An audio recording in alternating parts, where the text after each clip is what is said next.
सुखी जीवन का रहस्य। अगर आप इस अहम सवाल का जवाब चाहते हैं तो आपको इसे पढ़ना चाहिए।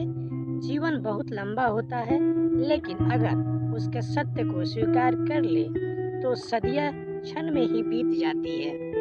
आपको पता चलेगा कि जीवन का अमूल्य ज्ञान भी कभी कभी छोटे से साधारण इंसान से मिल जाता है। कभी कभी छोटी छोटी घटनाएं, मुलाकातें पूरे जीवन को बदल देती है।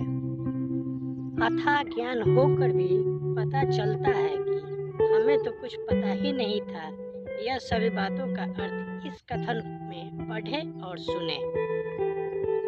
एक महान संत हुआ करते थे जो अपना स्वयं का आश्रम बनाना चाहते थे, जिनके लिए वो कई लोगों से मुलाकात करते थे। एक जगह से दूसरे जगह यात्रा के लिए जाना पड़ता था।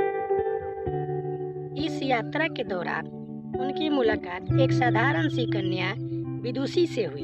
विदुषी ने उनका स्वागत किया और संत से कुछ समय कुटीर में रुककर आराम करने की याचना की। संत उसके मीठे व्यवहार से प्रसन्न हुए और उन्होंने उनका आग्रह स्वीकार किया। विदुषी ने संत को अपने हाथों का स्वादिष्ट भोजन कराया और उनके विश्राम के लिए खटिया पर एक दरी बिछा दी और खुद फर्श पर टाट बिछाकर सो गई। विदुषी को सोते ही नींद आ गई। उसके चेहरे के भाव से पता चल रहा था कि विदुषी चैन की सुखद नींद ले रही है। उधर संत को खाट पर नींद नहीं आ रही थी।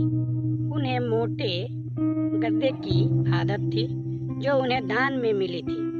वो रात भर विदुषी के बारे में सोचते रहे कि वो कैसे इन कठोर जमीन पर इतने चैन से सो सकती है।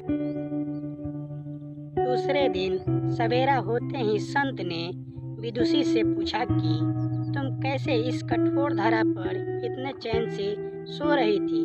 तब उसने बड़ी सरलता से उत्तर दिया, हे गुरुदेव, मेरे लिए मेरी ये छोटी सी कुटिया एक महल के समान ही भव्य है। इसमें मेरे श्रम की महक है। अगर मुझे एक समय भी भोजन मिलता है तो मैं खुद को भाग्यशाली मानती हूँ। जब दिन भर के कार्य के बाद मैं इस धारा पर सोती हूँ तो मुझे माँ की गोद का आत्मीय एहसास होता है। मैं दिन भर के उस सत्कर्मों का विचार करते हुए चैन की नींद सो जाती हूँ। मुझे एहसास भी नहीं होता कि मैं इस कठोर धारा पर हूँ। यह सब सुनकर संत जाने लगे। तब विदुषी ने पूछा, हे गुरुवर, क्या मैं भी आपके साथ आश्रम के लिए धन एकत्रित करने चल सकती हूँ?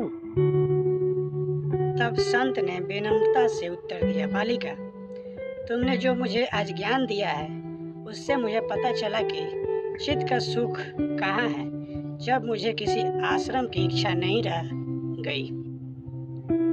यह कहकर संत वापस अपने देश लौट गए और एकत्र किया धन उन्होंने गरीबों में बांट दिया और स्वयं एक कुटीर बनाकर रहने लगे।